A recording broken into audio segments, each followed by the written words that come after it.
Hello, જય માતાજી, જય શ્રી કૃષ્ણ. મિત્રો, આજનો વિડીયો ગમે તો લાઈક અને શેર કરી દેજો. તો ચલો શરૂ કરીએ આજની વાર્તા. ભાગ્યને શ્રાપ આપનાર લોકોએ આ વાર્તા અવશ્ય સાંભળવી. જ્યારે એક માણસ ગરુડ બન્યો. શ્રેષ્ઠ પ્રેરક વાર્તા. એકવાર એક માણસ પોતાના જીવનથી ખૂબ જ પરેશાન હતો. તે આખો સમય પોતાની જાતને કોસતો રહ્યો કે મને શું જીવન મળ્યું છે, મારી પાસે શું છે, દરેક સમસ્યા મારી સાથે છે, દરેક દુઃખ આવે છે, દરેક મુસીબત મારા પર પડે છે. એક દિવસ હું આમ જ બેઠો હતો, મારી જાતને શ્રાપ આપતો હતો. મારું નસીબ શું છે, મારું ભાગ્ય શું છે, મારું જીવન શું છે. ત્યારે અચાનક એક ગરુડ આવીને ઝાડ પર બેઠો હતો અને તેનો શિકાર પકડીને બેઠો હતો. જ્યારે આ પરેશાન માણસ ગરુડને જુએ છે ત્યારે તે જાય છે અને ત્યાં જ તેના શિકારને ખાવાનું શરૂ કરે છે.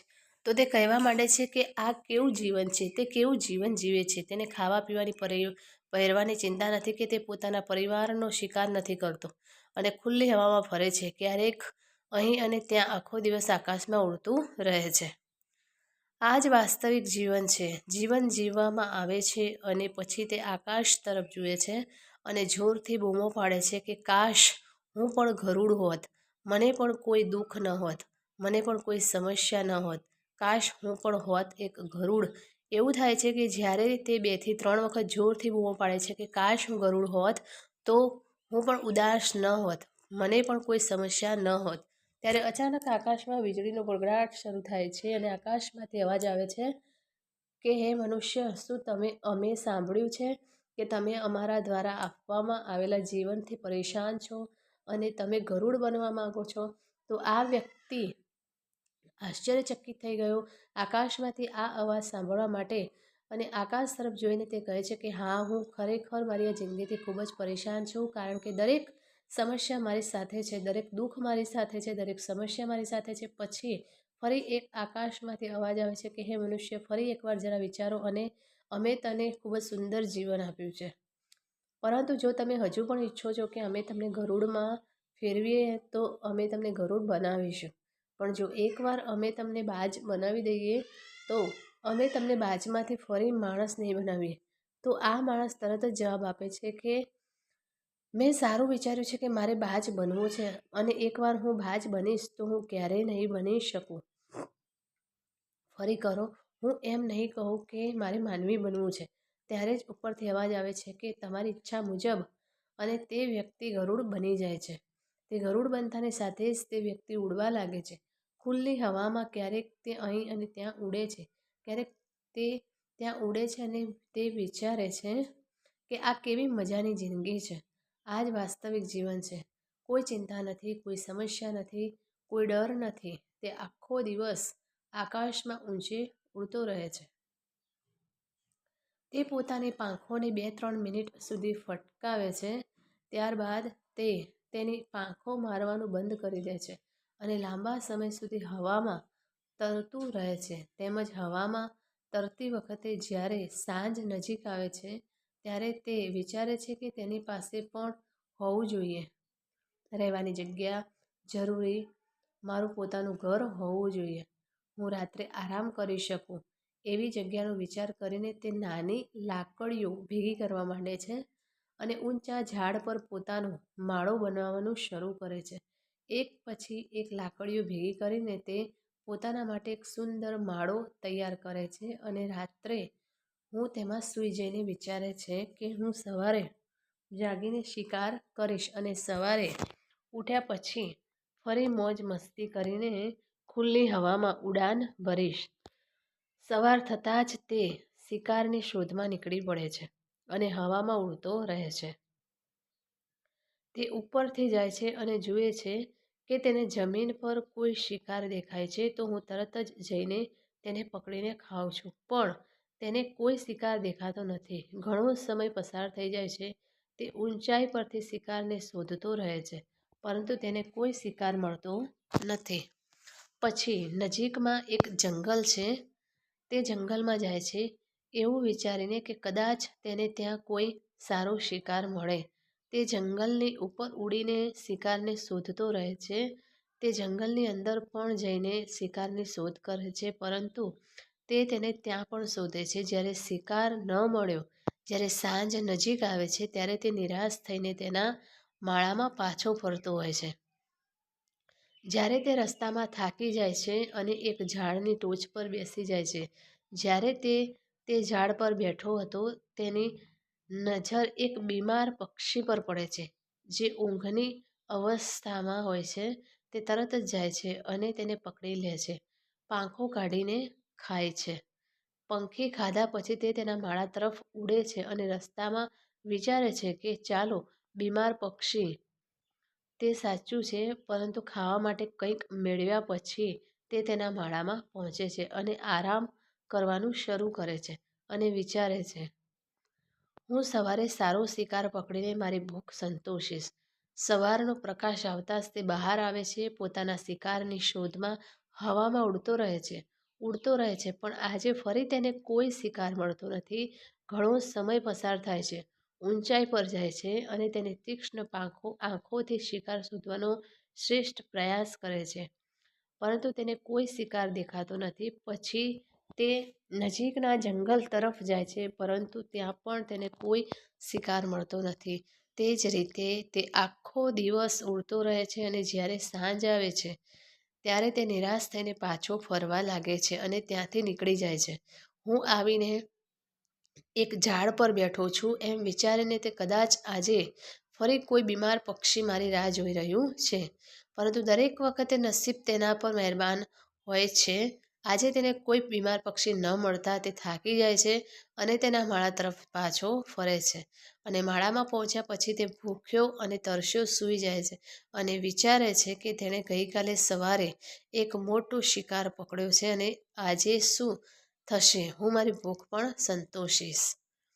રાત્રે તે પોતાના માળામાં સૂતો હોય છે અને ગાઢ નિંદ્રામાં હોય છે. ત્યારે અચાનક એક ભયંકર વાવાઝોડું આવે છે. આ તોફાનનો પવન એટલો જોરદાર હોય છે કે તેનો માળો ઉડાડી દીધા પછી તેને એક જગ્યાએ ફેંકી દેવામાં આવે છે, અને જો તેને દૂર ક્યાંક ફેંકવામાં આવે છે બીજી જગ્યાએ, પછી તે કે જ્યાં પડે છે ત્યાં પડે છે. નીચે પડેલો લાકડાનો એક તીક્ષ્ણ ટુકડો છે જે તેના પંજામાં ફસાઈ જાય છે અને તેને ખરાબ રીતે ઈજા પહોંચાડે છે.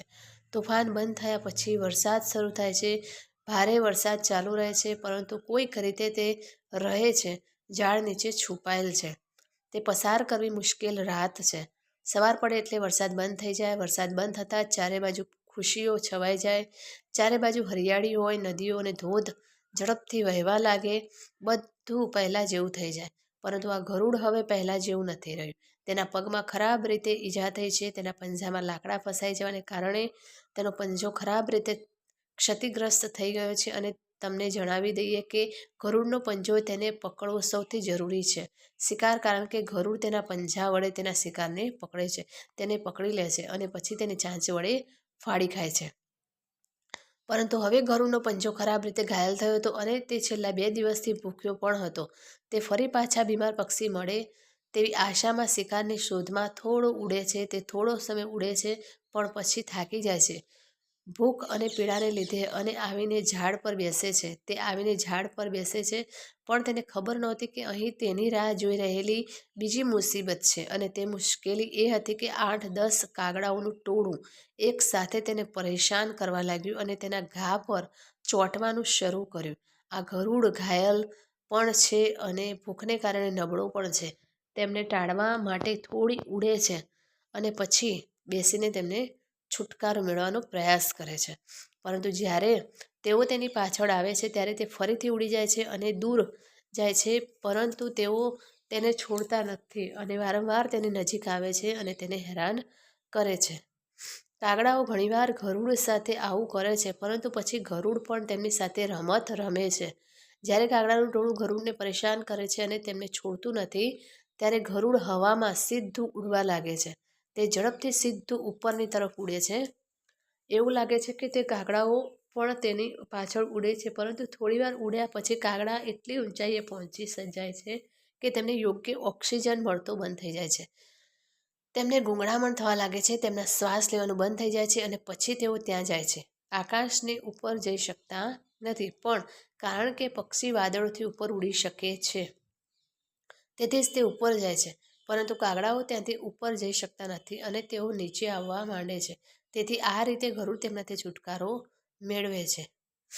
પરંતુ આ કરવા માટે આ ગરુડમાં એટલી શક્તિ નહોતી કે તે આટલું ઊંચે ઉડી શકે, કારણ કે તે ભૂખ્યો હતો અને તે પણ જો તે ઘાયલ થાય તો તે ઉડીને થોડે દૂર બેસી જતો અને કાગડાઓ ફરીથી આવીને તેને પરેશાન કરવા માંડે. તેવી જ રીતે ભૂખ્યા અને ઘાયલ અવસ્થામાં એક દિવસ પસાર થાય છે, બીજો દિવસ પસાર થાય છે, ત્રીજો દિવસ પસાર થાય છે, પરંતુ આ ગરુડની સ્થિતિમાં કોઈ સુધારો થતો ન હતો. તે બગડતો જતો હતો. ચોથા દિવસે જ્યારે તે સંપૂર્ણ થાકની સ્થિતિએ પહોંચ્યો ત્યારે તેનામાં કોઈ શક્તિ રહી ન હતી અને તેનું શરીર તેના પર હાર માનવા લાગ્યું હતું.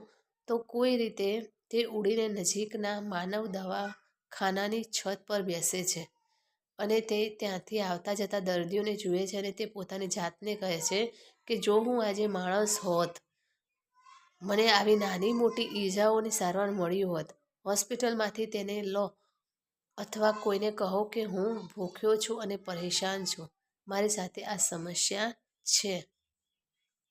પણ આજે હું એક એવો અવાજહીન પંખી છું જે કોઈને કશું કહી શકતો નથી, પોતાનું દુઃખ કોઈને કહી શકતો નથી, કોઈની મદદ માંગી શકતો નથી. આ વિચારીને તે એક જ ધાબા પર આત્મહત્યા કરે છે, પોતાનો જીવ આપી દે છે. આપણને પણ શીખવે છે કે તમે જે પણ બન્યા છો તેનાથી ખુશ રહો અને તેમાં વધુ સારું કરવાનો પ્રયાસ કરતા રહો. અને એ વાતની ચિંતા ન કરો કે કાશ આવું થયું હોત, કાશ આવું થયું હોત.